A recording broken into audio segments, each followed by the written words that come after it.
I have this 2008-2007 Ford F-150 3-valve 5.4 Triton. Needed fan clutch removed. Thought I'd put this out here real fast. This 2-inch part fits over the 4 water pump bolts to lock it in place, and this electric fan clutch with the big nut is lefty loosey, righty tighty, so it's normal thread. It's not right to tighten. I mean, it's not right to loosen. It is right to tighten, left to loosen.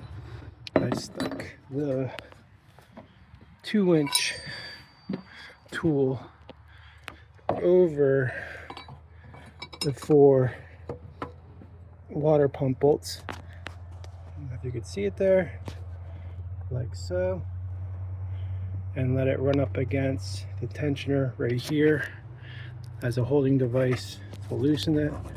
Now I'll just impact tighten it a little bit as momentum, I'm sure, will help keep it on. As you can see, righty tighty, lefty loosey. 2008 F-150 5.4 Triton.